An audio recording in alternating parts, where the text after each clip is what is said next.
जब सुने के होई भोजपुरी गाना बस बजे के चाही गाना।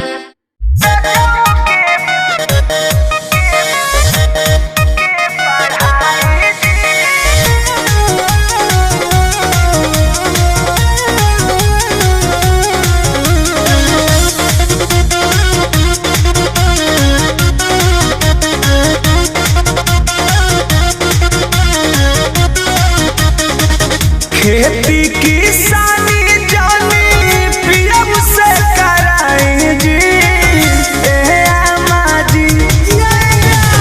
खेती किसानी जानी पियब से कराई जी अम्मा जी। पढ़तानी तो पढ़ाई जी अम्मा जी। हमरा रजऊ के पढ़ाई जी कॉपी कलम हमारा बलम के धराई जी अम्मा जी। पढ़तानी तो पढ़ाई जी अम्मा जी। हमरा रजऊ के पढ़ाई जी अम्मा जी। पढ़ाइए ना जी।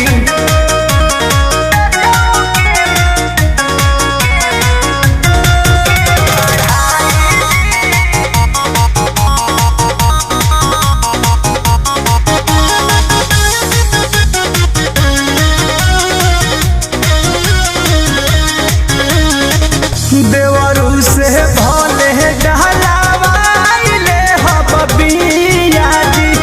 बाकी कवले जकरे गई है हमार पिया जी। ए अम्मा जी बात बुझली ना। देवरू से भले डहलावाइले हब बिया जी। लेकिन कवले यहाँ कहरे गई है हमार पिया जी। घटता पोजीशन अब टीवीशन लगाई जी अम्मा जी। पढ़तानी तो पढ़ाई जी अम्मा जी।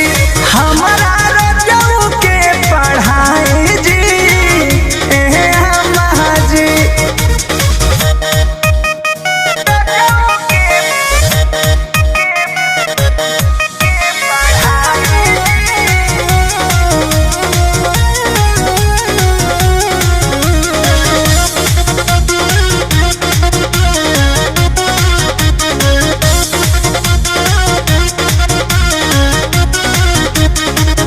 एमे ओमे पास करी है बीए जी। डॉक्टर कहल कटर चाहे बन जई है सीए जी। ए अम्मा जी अरे पंकज बबुआ लेखा हो गई है। एमे ओमे पास करी है बीए जी। डॉक्टर कहल कटर चाहे बन जई है सीए जी। कृष्णा दे दरदी पर मनु के सिखाई जी अम्मा जी। कृष्णा दे दरदी शंकर याद के सिखाई जी अम्मा जी। पढ़तानी तो पढ़ाई जी अम्मा जी। कि हमरा पियऊ के पढ़ाई जी अम्मा जी। खेती किसानी जानी पियब से कराई जी अम्मा जी।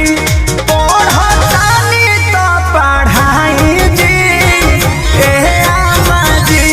हमरा रजऊ के पढ़ाई जी अम्मा जी। कॉपी